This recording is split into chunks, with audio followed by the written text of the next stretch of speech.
कितने दिन के लिए जा रही हो? प्लेट से एक और सैंडविच चट करते हुए माया ने पूछा। रहेंगे यही कोई 1 वीक और क्या, श्वेता ने मुंह बिचकाते हुए कहा। ऑफिस की टी ब्रेक के दौरान दोनों सहेलियां कैंटीन में बैठी गॉसिप कर रही थीं।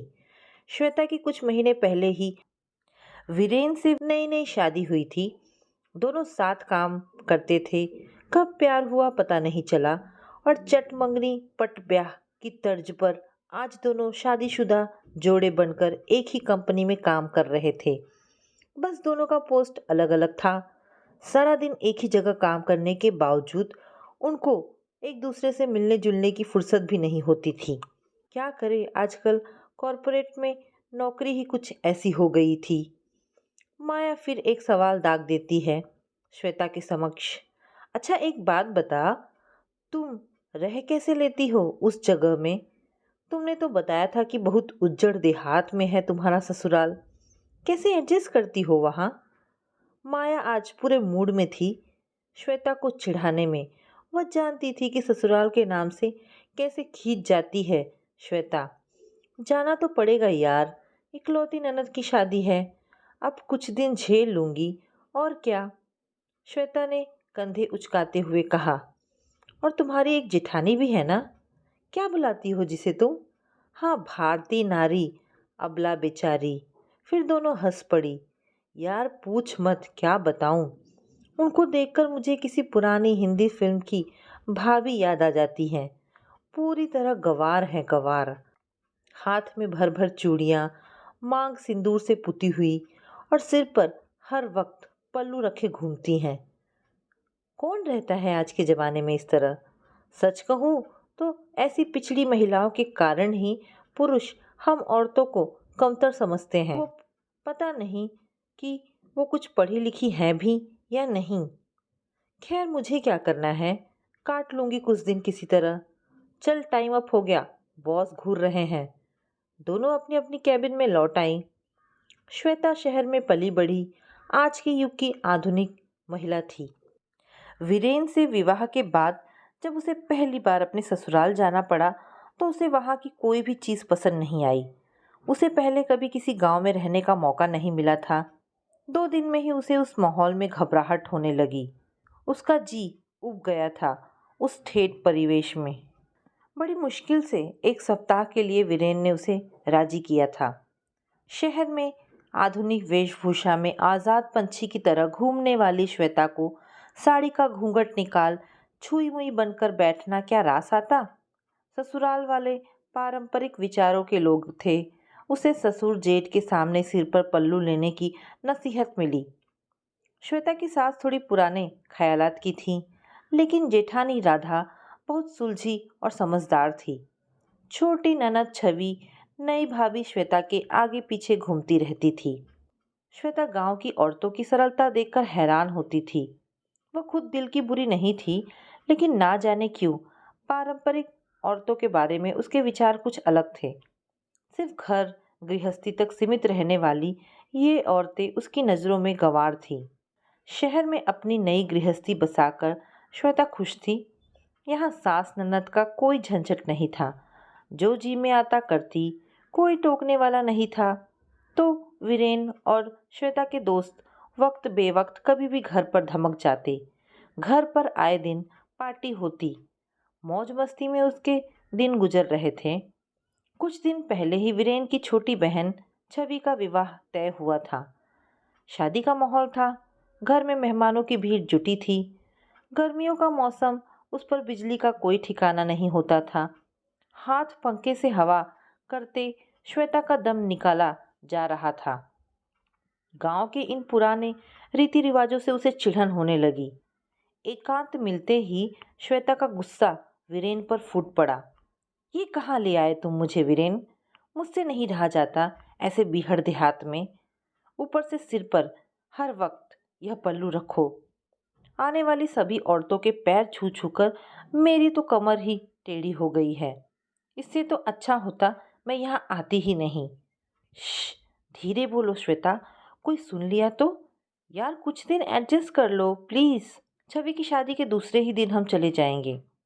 वीरेन उसे शांत करने की कोशिश कर रहा था। श्वेता ने खींचते हुए मुंह बनाया, बस किसी तरह ये शादी निपट जाए तो उसकी जान छूटे। घर रिश्तेदारों से भरा था। इतने लोगों की जिम्मेदारी घर की बहुओं पर थी। श्वेता को रसोई के कामों का कोई तजुर्बा नहीं था। घर के काम करना उसे हमेशा बेकार लगता था। अपने मायके में भी उसने कभी माँ का हाथ नहीं बटाया था। ऐसे में ससुराल में जब उसे कोई काम सौंपा जाता तो उसके पसीने छूट जाते। जेठानी राधा उम्र में कुछ ही साल बड़ी थी, मगर पूरे घर की जिम्मेदारी उसने हंसी खुशी उठा रखी थी। घर के सब लोग हर काम के लिए राधा पर निर्भर थे। हर वक्त सबकी जुबान पर राधा का ही नाम होता। श्वेता भी उस घर की बहू थी, मगर उसका अस्तित्व राधा के सामने जैसे था ही नहीं। और श्वेता को भी यह बात जल्द समझ गई थी। घर के लोगों में राधा के प्रति प्यार दुलार देखकर श्वेता के मन में जलन की भावना आने लगी। आखिर वह भी तो उस घर की बहू थी, फिर सब राधा को ही इतना क्यों मानते थे। हद तो तब हो गई जब वीरेन भी हर छोटी बड़ी बात के लिए राधा भाभी पुकारता। भाभी, मेरी शर्ट का बटन टूट गया है, जरा टाँक दो। बाथरूम से नहाकर निकलते ही वीरेन ने राधा को आवाज़ दी। श्वेता रसोई के पास बैठी मटर छिल रही थी। वह तुरंत वीरेन के पास आई। यह क्या, इतनी छोटी सी बात के लिए तुम राधा भाभी को बुला रहे हो? मुझसे भी तो कह सकते थे। उसने वीरेन को गुस्से से घूरा। मुझे लगा तुम्हें यह सब नहीं आता होगा। उसे गुस्से में देख वीरेन सकपका गया। तुम क्या मुझे बिल्कुल निठल्ला समझते हो? उसके हाथ से शर्ट लेकर श्वेता ने बटन टाँक दिया। धीरे धीरे उसे समझ आने लगा कि कैसे राधा भाभी सबकी चहेती बनी हुई हैं। सुबह सबसे पहले उठकर नहा धोकर किचन में जाकर चाय नाश्ता बनाकर सबको खिलाना। बूढ़े ससुर जी को शुगर की समस्या थी। राधा उनकी दवाइयाँ और खान पान का पूरा ध्यान रखती थी। सासू माँ भी राधा से खुश रहती। उस पर पति और 2 छोटे बच्चों की देखभाल की जिम्मेदारी निभाते हुए भी मजाल कि बड़ों के सामने पल्लू सिर से खिसक जाए। सुबह से शाम तक एक पैर पर नाचती राधा भाभी सबकी ज़रूरतों का ख्याल बड़े प्यार से रखती थी। घर आए रिश्तेदार भी राधा भाभी को ही तवज्जो देते थे। श्वेता जैसे एक मेहमान की तरह थी उस घर में। राधा भाभी का हर वक्त मुस्कुराते रहना श्वेता को दिखावा लगता। उसे मन ही मन जेठानी राधा से ईर्ष्या होने लगी थी। वह कुढ़कर रह जाती जेठानी राधा से। घर में अपनी उपस्थिति दर्ज कराने के लिए अब वह हर काम में घुस जाती, चाहे वह काम उसे आता हो या नहीं, और इस चक्कर में गड़बड़ कर बैठती, जिससे उसका मूड और बिगड़ जाता। ठीक है, मुझे क्या, ये चूल्हा चौका इन गंवार औरतों को ही शोभा देता है। कभी कॉलेज की शक्ल भी नहीं देखी होगी शायद। 2 पैसे कमा के दिखाएं तब पता चले।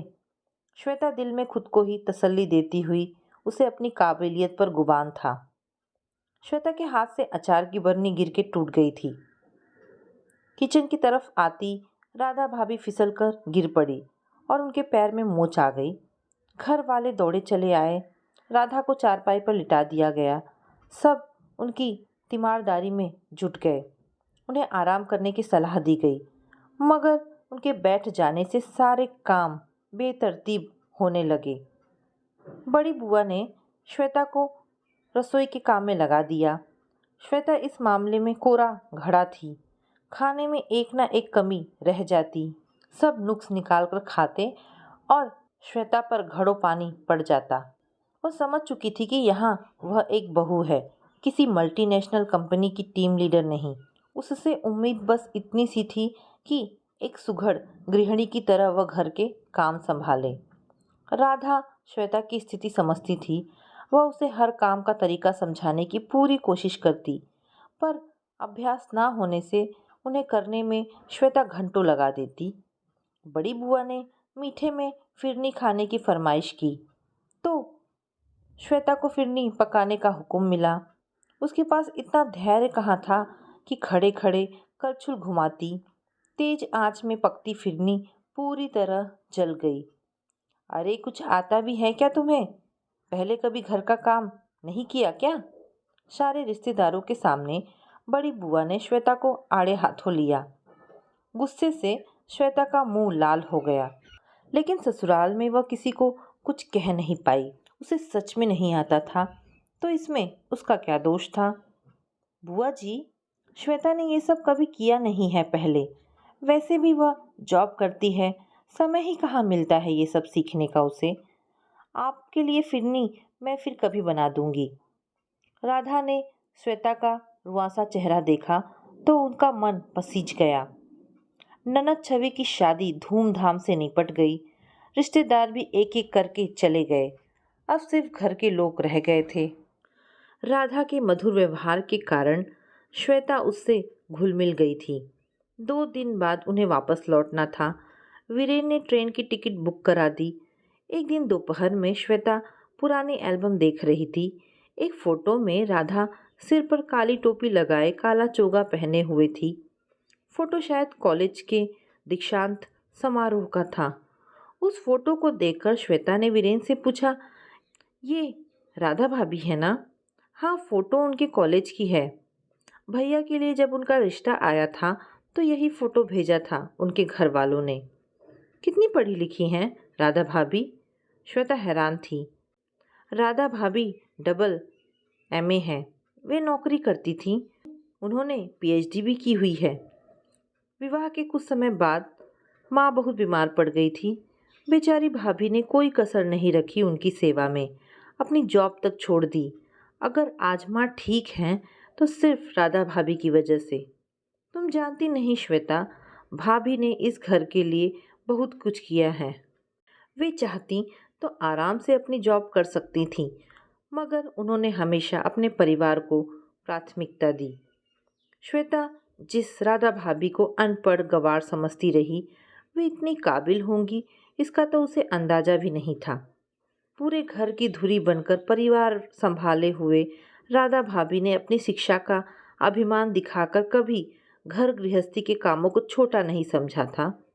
श्वेता को अपनी सोच पर एक ग्लानि का अनुभव होने लगा। उसने आधुनिक कपड़ों और रहन सहन को ही शिक्षा का पैमाना माना था। अरे भाई, कहाँ हो तुम लोग? चारू के स्कूल के प्रोग्राम में चलना नहीं है क्या? कहते हुए राधा भाभी श्वेता के कमरे में आई। हाँ भाभी, बस अभी 2 मिनट में तैयार होते हैं, श्वेता और वीरेन हड़बड़ाते हुए बोले। चारू को अपने क्लास के बेस्ट स्टूडेंट का अवार्ड मिला है। हर सब्जेक्ट में वो प्रथम आई है। उसे प्राइज़ देने के बाद प्रिंसिपल ने जब माँ बाप को स्टेज पर 2 शब्द कहने के लिए आमंत्रित किया तो सकुचाते हुए बड़े भैया बोले, राधा तुम जाओ, मुझे समझ नहीं आता कि क्या बोलना है। बड़े आत्मविश्वास के साथ माइक पकड़े राधा भाभी ने अंग्रेजी में अभिभावक की जिम्मेदारियों पर जब शानदार स्पीच दी तो हॉल तालियों की गड़गड़ाहट से गूंज उठा। घर लौटने के बाद वीरेन से श्वेता ने कहा, सुनो, कुछ दिन और रुक जाते हैं यहाँ। लेकिन तुम्हारा तो मन नहीं लग रहा था, इसलिए तो इतनी जल्दी वापस जा रहे हैं। वीरेन हैरान होकर बोला, नहीं, अब मुझे यहाँ अच्छा लग रहा है और मुझे राधा भाभी से बहुत कुछ सीखना है। श्वेता उसके कंधे पर सिर टिकाते हुए बोली, ओह तो ये बात है, फिर तो ठीक है।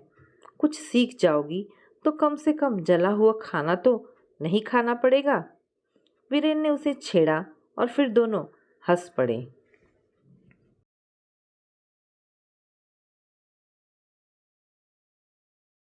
सरला जी का बेटा सुमित अपनी माँ की पसंद से शादी करने से मना कर देता है। वह कहता है, अगर मैं शादी करूँगा तो सिर्फ सलोनी से। सरला जी उसे समझाते हुए कहती हैं, देख बेटा, तुझे पूरी दुनिया में वो काली कलूटी ही पसंद आई। माँ, उसका नाम सलोनी है, आप क्यों बार बार काली कहती हो? सुमित ने कहा, काली है तो काली ही कहूँगी ना। दरअसल सरला जी को अपनी सोसाइटी की इज्जत की पड़ी थी। सरला जी की सभी सहेलियों की बहुएं गोरी थी। उन्हें इस बात की फिक्र थी कि अगर उनके बेटे की बहू काली आ जाएगी तो लोग क्या कहेंगे। मैं कभी उसे इस घर की बहू नहीं बनाऊंगी, तू देख लेना। सरला जी ने अपना फैसला सुनाते हुए कहा, माँ, शादी मुझे करनी है, लोगों को नहीं। मैं शादी करूंगा तो सिर्फ सलोनी से, वरना किसी भी लड़की से नहीं करूंगा। सुमित भी अपनी जिद पर अड़ गया। सलोनी, जैसा नाम वैसा रूप, सांवला रंग, बड़ी बड़ी आंखें, घुंघराले बाल, बस रंग ही सांवला था। सुमित पिछले 5 सालों से उसे जानता था। हुआ यूं कि जब वह पहली बार क्लास में आई तो लोगों ने उसके सांवलेपन का मजाक उड़ाया, लेकिन जब सुमित ने उसका उतरा चेहरा देखा तो फिर उसने सबको चुप कराया। किसी के रंग रूप का मजाक नहीं उड़ाते। तब से उसकी नज़र में सुमित हीरो बन गया था। उसके बाद दोनों की बातें होने लगी। उससे बात करना सुमित को अच्छा लगता था। धीरे धीरे दोनों की दोस्ती हो गई। सुमित के दोस्त उसे चिढ़ाते थे, तुम्हें पूरे कॉलेज में यही लड़की मिली थी, पर उनकी बात का सुमित पर कोई असर नहीं पड़ता था, क्योंकि दोस्ती तो मन से होती है, चेहरे से नहीं। दोनों की दोस्ती कब प्यार में बदल गई, इस बात का एहसास तब हुआ जब सुमित ग्रेजुएशन के बाद MBA के लिए बाहर चला गया। जब सुमित ने प्यार का इजहार किया तो सलोनी की आंखों से खुशी के आंसू छलकने लगे।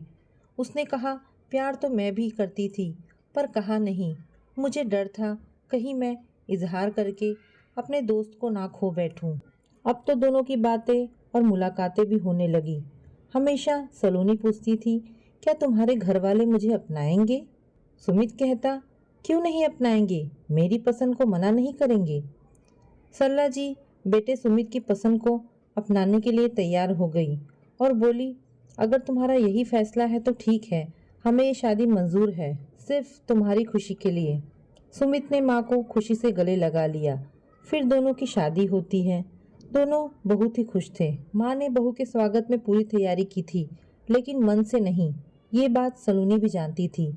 जब माँ ने मुंह दिखाई में उसे गहने दिए तो उसने कहा, माँ ये गहने आप मुझे उस दिन देना जिस दिन आप मुझे दिल से बहू मानेंगी।